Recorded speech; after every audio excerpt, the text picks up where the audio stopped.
Menarik lagi. Itu ayat laqad ja'akum rasulun min anfusikum ditujukan kepada mitra bicara. Telah datang kepadamu, ya kan? Oke. Lanjutannya, fa in tawallau, kalau mereka berpaling. Kali ini Tuhan tidak lagi berbicara pada yang berpaling. Kalau mereka, Muhammad, kalau mereka tidak mau percaya kamu, sudah, tidak apa. Qul hasbi Allah. Kenapa mengisyaratkan orang yang tidak menyambut ajaran ini tidak wajar mendapat kehormatan untuk bercakap-cakap dengan Tuhan? Tuhan tidak mau bicara sama dia.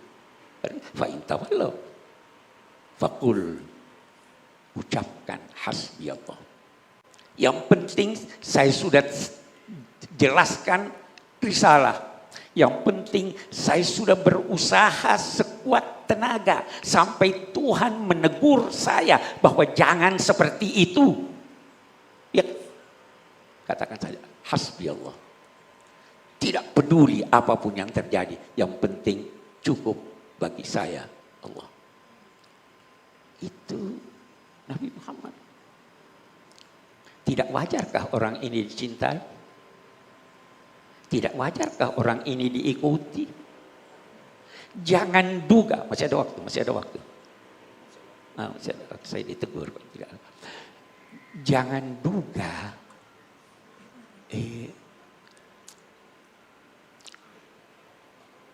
apa yang saya mau bilang. Orang tua biasa lupa nih. Yang penting itu satu ayat. Banyak ayat yang lain yang berbicara tentang Nabi Muhammad. Tetapi saya kembali berkata, apapun uraian Anda tentang pembicaraan menyangkut Nabi Muhammad, itu masih kurang. Karena itu ada penyair, walau anna amilna kulla yawmin li ahmada maulidan qad kana wajib. Seandainya kita tiap hari mengadakan maulid untuk Nabi Muhammad, itu wajib. Karena walaupun setiap hari kita bicara Nabi Muhammad, masih kurang. Kenapa kurang? Kita lihat. Satu lagi yang saya mau uraikan. Oke, syukran.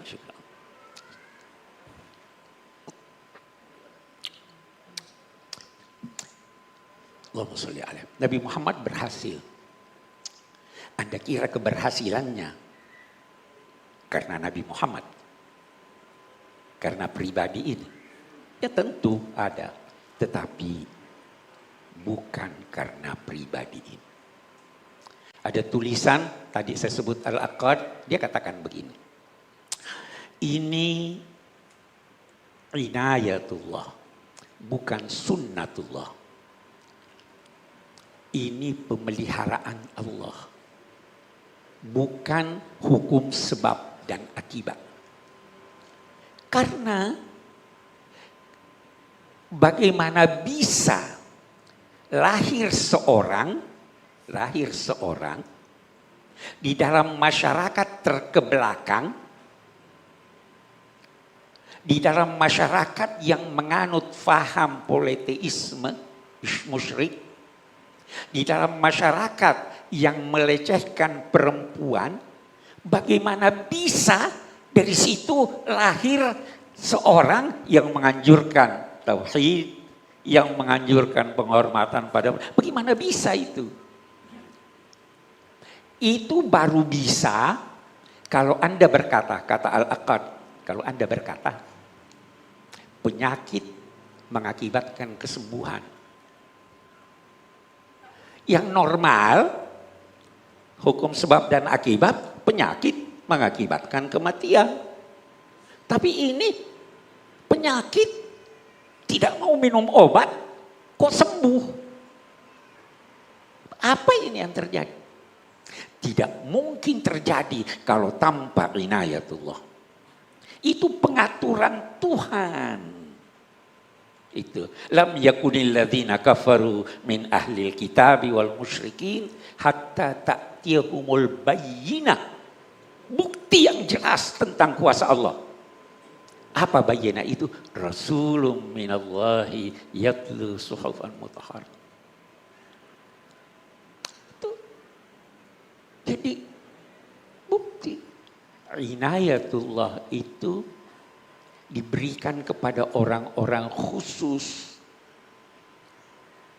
Salah satu inayatullah yang diberikannya itu adalah kepada Nabi Muhammad sallallahu alaihi wasallam. Dia dipelihara Tuhan. Mau lihat bagaimana dia dipelihara Tuhan? Baca suratul Anfal. Suratul Anfal itu berbicara antara lain menyangkut perang Badar. Itu Tuhan mau begitu. Lau tawa'attum lakhtalaftum fil mi'ad. Kalau kamu janjian mau ketemu, pasti tidak bisa ketemu. Tetapi Tuhan mau kamu ketemu dalam perang Badar. Kalian tidak mau berperang. Itu suratul Badar. Tetapi apa? Tuhan mau ada peperangan. Kalau Tuhan di surat Al-Anfal dia cerita itu, Tuhan turunkan hujan liusabbita bihil aqdam. Salah satu tafsirnya, waktu sebelum turun hujan, perjalanan mereka terganggu karena pasir. Tuhan turunkan hujan supaya menguat pasir itu sehingga perjalanan lancar. Tuhan menjadikan engkau wahai Nabi Muhammad mimpi, lalu mimpimu kamu ceritakan pada orang, pada umatmu. Jangan khawatir, mereka itu lemah. Semangat. Yang terpenting, wa ma ramaita id ramaita walakinnallaha rama. Bukan kamu yang melempar itu kaum musyrik, tetapi siapa? Allah. Inayatullah. Tuhan mau itu. Semua tidak mau. Wa yuhiqqullahu al-haqqa bi kalimatihi walau karihal kafirun. Itu. Jadi ini inayatullah. Karena itu bersalawatlah, dekatkanlah diri kepada Allah. Wa makana Allahu liyu'adzibahum wa anta fihim. Wa makana Allahu liyu'adzibahum wa hum yastaghfirun. Allah tidak mungkin akan menyiksa mereka selama engkau ada. Dan Rasulullah itu sampai sekarang masih ada. Hanya mata hati yang bisa melihat. Karena itu kita dalam salat syahadu alla ilaha assalamu bukan alaihi, assalamu alaika ayyuhan nabiyyu wa rahmatullahi. Ada dia di hadapan Anda. Tapi kalau mata hati tidak lihat. Ada dia, hidup dia. Wala tahsabanna alladziina qutilu fi sabilillahi amwatan bal ahya. Hidup Nabi ini. Terakhir.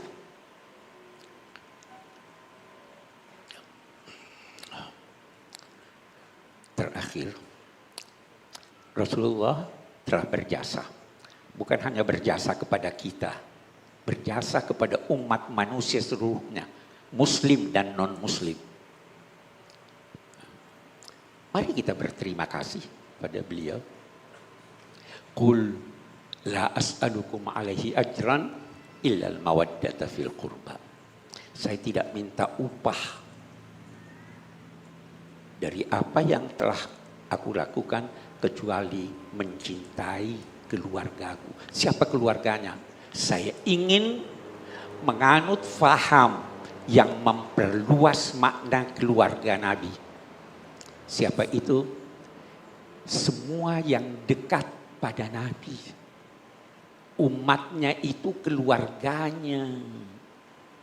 Bukan cuma orang Arab, bukan cuma turunannya.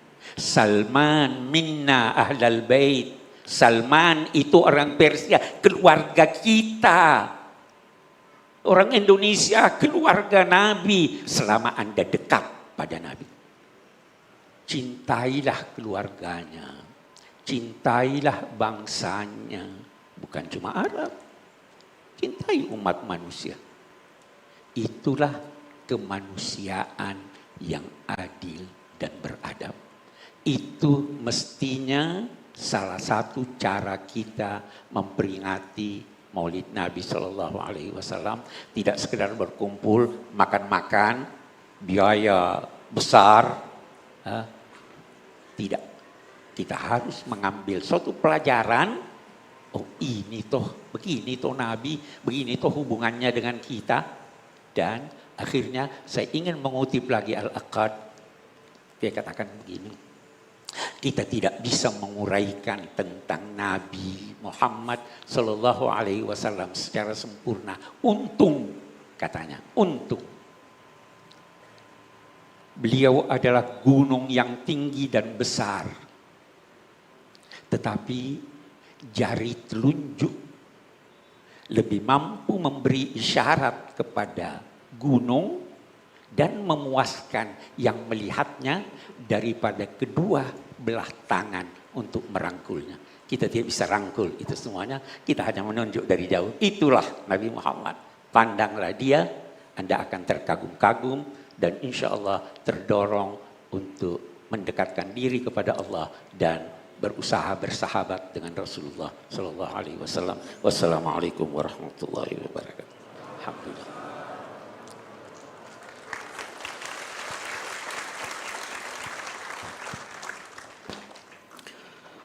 Terima kasih kepada guru kita Al-Ustaz Muhammad Quraish Shihab yang kita doakan semoga Allah Subhanahu wa taala memanjangkan umurnya, memberikan kesehatan dan keafiatan untuk selalu membimbing kita bersama. Terima kasih atas pencerahannya. Terima kasih atas uraian hikmah yang menyadarkan kita tentang sosok kepribadian dan keteladanan Rasulullah Sallallahu Alaihi Wasallam. Saya tidak ingin mengomentari dari uraian tadi, hanya saya ingin mengenalkan kepada para hadirin sekalian bahwa tadi dalam uraian itu Ustadz Quraish banyak sekali mengungkap ayat Al-Quran dari segi retorikanya. Ja'akum, ata, kemudian arsala, ba'atha, ra'uf, rahim. Ini memang salah satu pendekatan yang sering sekali beliau gunakan dalam karya-karyanya, terutama tafsir Al-Misbah. Dan ini bukan pesan sponsor dari Lentera Hati. Ada satu buku terbaru dari Ustadz Quraish yang menguraikan Al-Quran dengan pendekatan ini. Beliau beri judul Tafsir Bayani. Tafsir Bayani yang menjelaskan 13 surah setia. Ini buku bukan sponsor. Saya ingin menguraikan metode.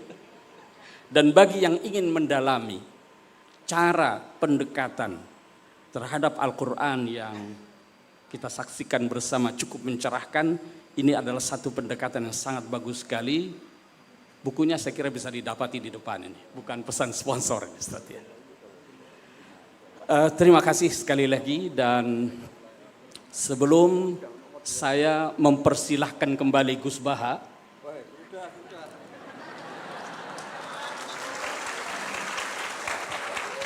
karena kita masih punya waktu 20 menit lagi. Tentu saya mempersilahkan Gus Baha bisa secara langsung, bisa melalui nabok nyili tangan. Nanti saya persilahkan ini supaya mungkin bertanya ke Gus Baha. Sebelum itu saya ingin menambahkan sedikit bahwa dalam kurun waktu 20 tahun, terutama pada 5 tahun yang kedua, banyak daurah pelatihan TOT yang diselenggarakan oleh Pusat Studi Al-Quran. Yang tadi saya ceritakan dari Aceh sampai ke Ambon yang terjauh di sebelah timur. Tetapi bukan hanya itu, tetapi juga merambah ke negara-negara tetangga, Brunei Darussalam, Malaysia dan Singapura. Tahun 2013 Majelis Ugama Islam Singapura mengirimkan 14 orang ustaz yang terbilang mapan, papan tengahnya.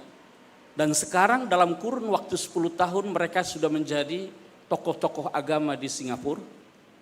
Mengikuti pelatihan di Pusat Studi Al-Quran selama 10 hari. Hari ini salah satu peserta itu hadir bersama kita, Dr. Yusri. Saya persilahkan Dr. Yusri untuk berdiri. Beliau ini datang dari Singapura. Dulu tahun 2013 beliau salah satu ustaz mapan yang dikirim oleh MUIS. Dan tahun 2020-2021 beliau adalah Direktur Eksekutif di Persatuan Ulama dan Guru Agama Islam Singapura, Pergas. Baru saja berganti tahun lalu saya kira ya, Ustaz Yusri. Dan saat beliau memimpin Pergas, PSK kembali dilibatkan dalam berbagai training untuk para asatiza, para dai yang ada di Singapura. Karena waktu itu masa-masa pandemi, kita hadir secara online. Terima kasih Dr. Yusri yang telah berkenan hadir dalam kesempatan ini. Yang Kamaruzzaman. Dan bulan lalu ada satu peserta. Ada nih. Ustadz Kamaruzzaman ada? Oh, juga hadir bersama kita. Ustadz Kamaruzzaman ini yang bertanggung jawab soal masjid di Singapura. Seluruh masjid yang ada di Singapura ini di bawah beliau. Dan bulan lalu beliau bawa pengurus-pengurus masjid dari kawasan utara Singapura yang juga mengadakan pelatihan bersama Pusat Studi Al-Quran di Jakarta. Terima kasih Ustadz Kamaruzzaman yang telah hadir bersama kita. Dan ada beberapa mitra-mitra kita juga dari luar daerah yang hadir. Tadi saya lihat ada dari Samarinda yang sering mengirimkan mahasiswanya untuk mengikuti program PPL. Ada yang mengikuti program Pasca Tahfiz, Daurah Bidayatil Mufassir dan seterusnya. Yang hadir pada kesempatan kali ini termasuk juga dari UII Pak, Universitas Islam Indonesia. Ini dari Yayasan UII yang setiap tahun mengadakan kegiatan bersama Ustadz Quraisy Shihab dan Gus Baha ini. Bahkan kita tahu pada tahun 2014 guru kita Ustadz Quraisy Shihab ini termasuk salah seorang pendiri dari sebuah lembaga organisasi internasional yang berpusat di Abu Dhabi yang bernama Majelis Hukama Al-Muslimin, Muslim Council of Elders, bersama sejumlah ulama dan cendekiawan muslim dari berbagai negara di dunia, yang salah satunya pada tahun 2019 ada peristiwa bersejarah pada tanggal 4 Februari 2019 ditandatangani dokumen persaudaraan kemanusiaan antara Grand Sheikh Al-Azhar yang juga Ketua Majelis Hukama Al-Muslimin dengan Paus Fransiskus, pemimpin tertinggi Katolik, dan guru kita Ustadz Muhammad Quraisy Shihab termasuk salah seorang yang memberikan speech dalam peristiwa bersejarah tersebut. Dan hingga saat ini tanggal penandatanganannya itu ditetapkan oleh Perserikatan Bangsa-Bangsa sebagai Hari Internasional Persaudaraan Manusia. Ini di antara kontribusi guru kita dan juga Pusat Studi Al-Quran pada ranah dunia. Rupanya saya sebagai pembawa acara pun ada yang mengatur juga. Saya ingin kita mengakhiri sampai pukul 11.30 sesuai rencana semula.